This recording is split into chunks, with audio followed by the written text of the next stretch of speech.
All right, and welcome back to the GSMC Wrestling Laureate podcast brought to you by the GSMC Sports Network.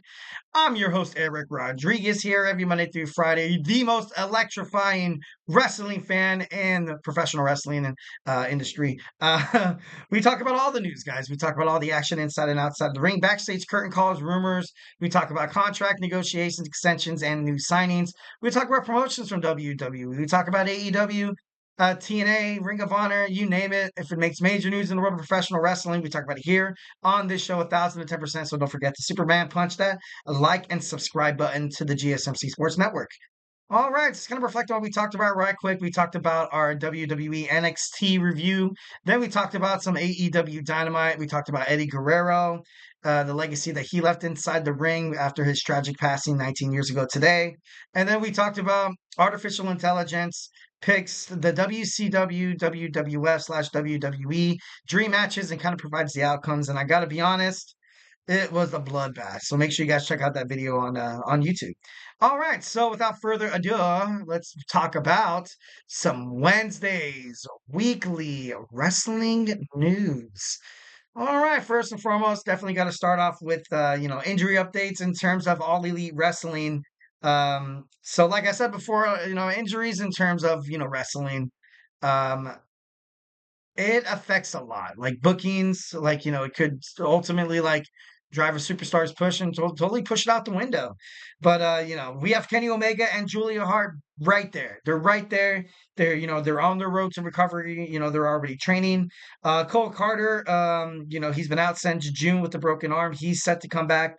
Sky Blue, it's not really looking too good for her. And, no return anytime soon with her, ankle injury, which was gruesome. It was terrible. It was crazy. Willow Nightingale, she's out with a concussion, so I'll give her like 2 weeks so she can continue to do what she's doing on the CMLL as the women's champion. So you have all these people coming back. I, for one, I'm excited to see Kenny Omega. What's the storyline going to be like with the John Moxley and the Rough and the Death Riders or whatever? If Kenny Omega comes back, maybe it'd be a huge shocker if he joins John Moxley. That would be crazy. That would be interesting. And then, like, of course, that's when Matthew Nicholas Jackson come back and kind of have to jump back into the babyface role to take down common enemy that is John Moxley and Kenny Omega. Well, that'd be interesting. But what do I know? What do I know? All right, next we have John Cena confirms that he is set to compete in his last Royal Rumble match. It's been sad. John Cena, time is up. My time is now. My time is over. It's over. Is he going to come back as the Doctor of Thugonomics? Who knows? Word life, Thugonomics. Thugonomics, I'm untouchable. I'm just kidding. No, moving on. Is there any possibility, and you guys can comment on this in the chat as well. Is there any possibility that he wins? Maybe he wins the 2025 Royal Rumble, becomes the first ever. Well, I don't think he's the first ever. No, is there a three-time winner? Damn it, I feel like a bad wrestling fan now. I don't think there's ever been a three-time winner. Unless it was like in the past with like Hulk Hogan, it doesn't count. I'm just kidding. Moving on. But John Cena, he's done so much for WWE. He's done so much. The face of WWE. I guarantee you that WWE wouldn't be as successful as a conglomerate, as a sports entertainment conglomerate now, without the help of John Cena. John Cena, kids loved John Cena. Kids idolized John Cena. You'd see the John Cena shirts. You'd see the purple, the orange, the red, the black, the white. It doesn't matter what color shirt it was, as long as it had hustle, loyalty, respect. As long as it had John Cena on it, it was he was like a, what do I say? How do I say it? Well, I don't want to say hero, because although he has granted the most wishes in the Make-A-Wish Foundation. So, with plus 600 and like, I think it was like 30 something. But no, he's a great guy. He's a great guy. He's definitely a role model that you want your kids to kind of look after, not look after, look up to. And John Cena, like, he stayed out of trouble. He never really had any crazy scandals. He was an ambassador at WWE. He's been represented the company very, very well. So that also brings up the question: does WWE kind of owe John Cena to have him win and become the 17-time first ever 17-time WWE Championship holder? That's also in the mix as well. For me personally, by the way the WWE is right now and the title holders that they have, I don't see some craziness happens where he does, find his way back up to the top, where he holds the title for, even a couple of months, kind of like what happened with AEW and Bryan Danielson. Maybe that's the kind of approach they'll do. Or they do a full, 180 and maybe he comes back as a doctor of thugonomics and he's like, he's going to be absolutely ruthless. He's going to be absolutely relentless, trying to achieve that coveted 17-time world title reign. And he's going to make a little bit of enemies along the way. But of course, at the end of it, it's all going to make sense. Kind of like one of those things. I, you know, a lot of options right now, but I do not want to see this guy's retirement tour of him coming out every single match, either winning or losing, shaking somebody's hand and be like, "Oh, it was nice to wrestle." You know what I mean? Like that's boring. For me, I feel like that's boring. That's my opinion, obviously. But I feel like it's boring. I don't want to, I don't want to see stuff like that. I want to see, but his last stint in WWE after this, he's completely out the picture in WWE forever. Obviously, obviously not behind the scenes, but on camera. Like you have to leave with a bang, dude. You're a Hollywood star. You have to go out with a bang, bro. All right, Malakai Black has been rumored to be leaving AEW. As of right now, there has not really been any, confirmation toward that. He might finish out his contract and decide not to extend it or re-sign in late 2024, early 2025. His confidant, his partner of House of Black, Brody King, was kind of joking around about it, saying that he's going to start a cat farm or something like that, cat circus. But I don't think he's going to go anywhere. At this point, like when he got released by WWE, then he found a home at AEW. You know, he has a lot of respect in the locker room. Obviously, that match with Adam Cole, after they hugged after, and after you've kind of seen House of Black kind of go from a heel faction to like, now they're just kind of there, and people either like him or you don't like him. Buddy Matthews, Malachi Black, and Brody King. I would personally, if he comes back to WWE, he can easily find a home. He can easily find a home. I wouldn't put him on Raw, maybe on SmackDown. We all know that his fiance or his girlfriend, Zelina Vega, is still with WWE. Maybe he finds a way to come back to WWE. Obviously, it's a huge push.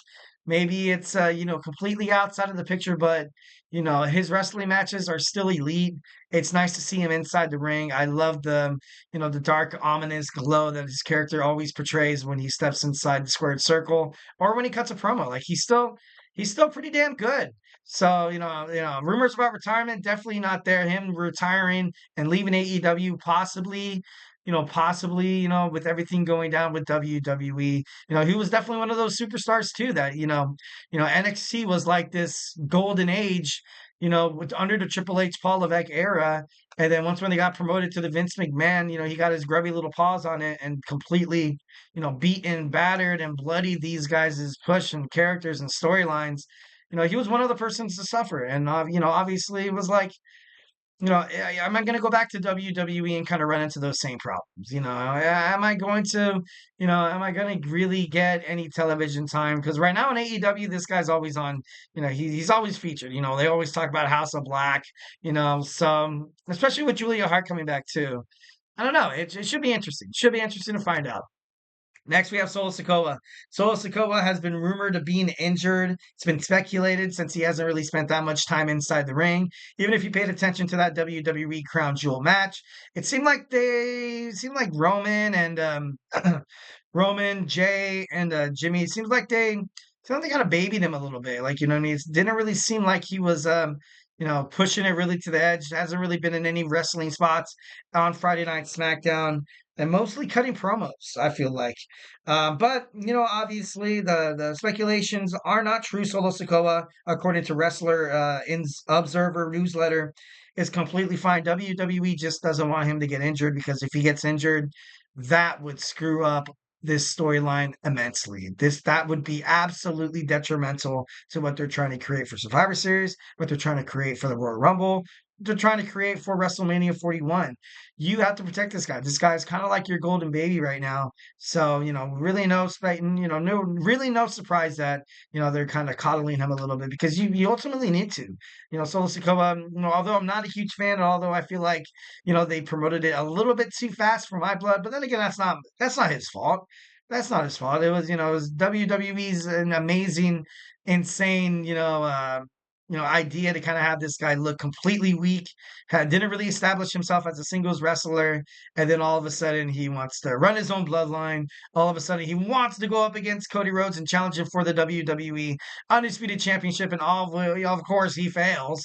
So it's not really his fault, but Solo Sikoa right now, definitely like what he's doing on Friday Night SmackDown.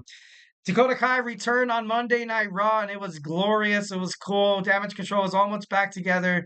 Asuka is, she's right there as well, returning to WWE. So it was kind of cool to kind of see her come back, especially after, her ACL injury. I thought we were going to, not see Dakota for quite some time.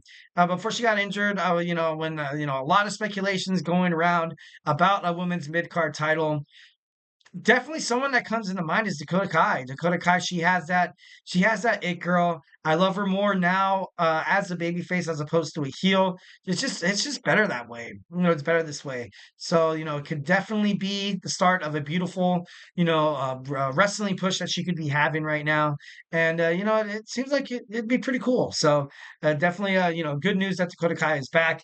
Next, we have it's official that AEW's All In will take place at the Globe Life Field in Texas. PW Insider confirms it. So we're gonna have it all in Texas. I personally, I thought it was kind of like more like a Wembley Stadium thing. I kind of liked it how it was ultimately across seas because of how international All Elite Wrestling has become. With the accumulation of the CMLL, with the accumulation of New Japan Professional Wrestling, with the accumulation of Ring of Honor, I thought you kind of have a lot of wrestlers from different backgrounds. It would have been kind of cool to have them have it like Tokyo, maybe, have them, kind of go across country. I feel like that's the reason why AEW has been so successful is because their ability to kind of have different international wrestling, independent talents come and wrestle for their promotion. So, definitely, not that I hate it on Texas, not that I'm hating on some good old fashioned, Texas barbecue, the Texas rattlesnake, Austin 316. I'm just kidding now. But Texas is good. Everything's bigger in Texas, so it could work. It would have been pretty cool if they had an AT&T Stadium and in Jerry World. That would have been pretty badass. Bully Ray says that he signed a WWE Legends contract deal, which is cool. I like it. If there's anybody that knows a lot about wrestling and how to do it right, I definitely I'm a huge fan of the Busted Open podcast. So I definitely love some Bully Ray right here. Definitely loved how, Devon, came last week on NXT. I definitely loved seeing that nice little nostalgic reunion about putting people through the table. It was great. I grew up watching this guy, one of my favorite tag teams of all time. I remember seeing him in ECW as well. Definitely, he was great. He was great. Every single time he stepped inside the ring, Bubba Ray Dudley gave you 1,010% of all he had. When he went to TNA got better. And when he left ECW to WWE, he got better. So, success follows Bully Ray, and for him to wind up in WWE with the Legends contract, he deserves it. You know what I mean? Whenever he can hit a nice little spot there. All right. Rumors about TNA start. Speedball Mike Bailey after dropping the X Division championship against Moose, which I was not really too fond of. I thought it was kind of stupid.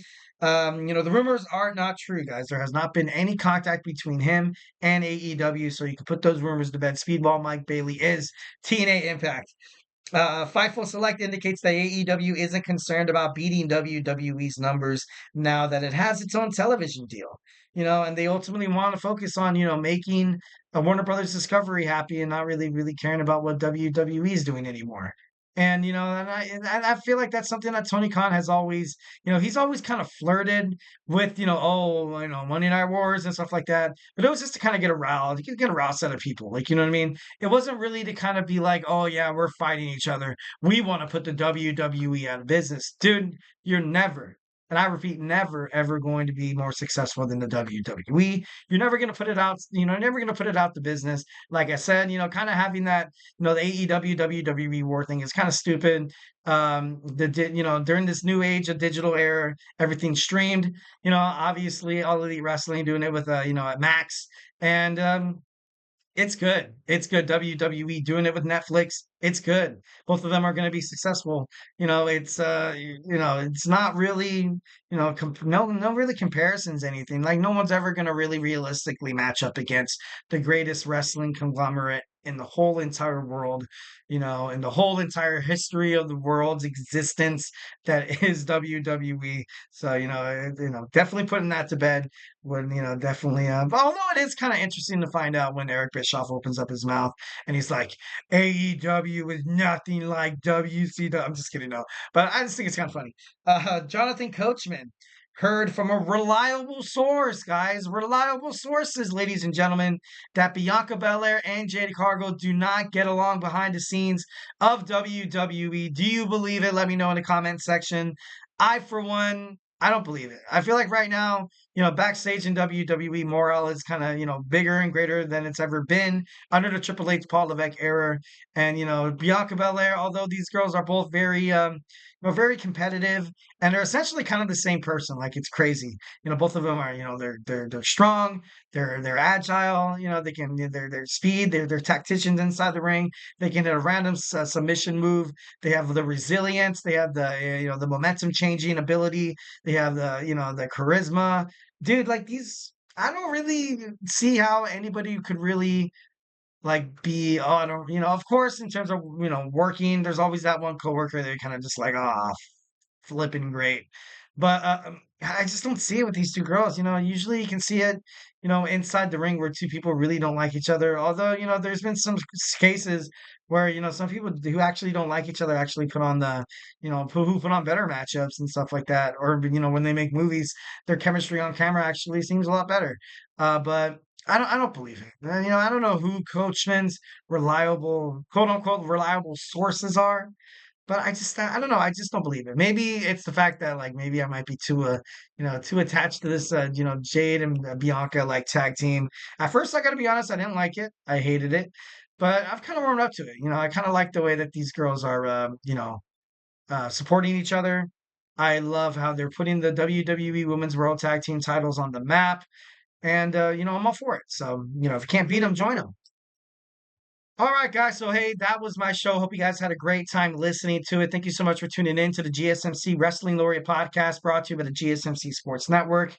I've been here to bid you farewell. Just remember to Superman punch that like and subscribe button to the show. Make sure you follow us on Twitter /X, however you like to call it, Instagram, TikTok, and Facebook for more content and updates. And like I always say, if I have not made you a wrestling fan by now, we have a football podcast. We got the GSMC football podcast with my man Kenneth, the GSMC Chip Shot football podcast with my boy Manny, talking football all the time. Find out all the hottest news in the NFL. Watching those two podcasts, of course. In terms of talking the NFL, talk about fantasy football. Join Chris Shepard's GSMC Fantasy Sports podcast to make your fantasy team a WWE champion. Find out your stardoms, find out your situms, find out who to pick up off the waiver wire to make sure you guarantee success inside your fantasy league. Nobody wants to be that loser. Nobody wants to pay the punishment where you end up walking out in a woman's dress in public. So, make sure you avoid that.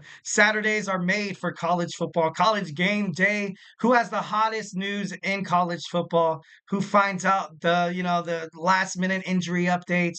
Find out the juiciest power rankings with my boy Tommy with the GSMC College Football Podcast. We also have All Around Sports with Nelson with GSMC Sports Podcast. We also have Jeremy with Sports by GS MC. So make sure you guys, check out all those amazing podcasts. Stay tuned for Emran's podcast starting in about 1 minute. So I got to log off here. His Dead Ball podcast is a must watch. I'm a huge fan. Can't wait to watch it with all y'all. Have a beautiful Wednesday night. Have a beautiful Thursday. Enjoy Ring of Honor and TNA. Hopefully you'll stop by my podcast first so we can have a nice little preview, talk about it. Stay beautiful, but most importantly, as always, love you.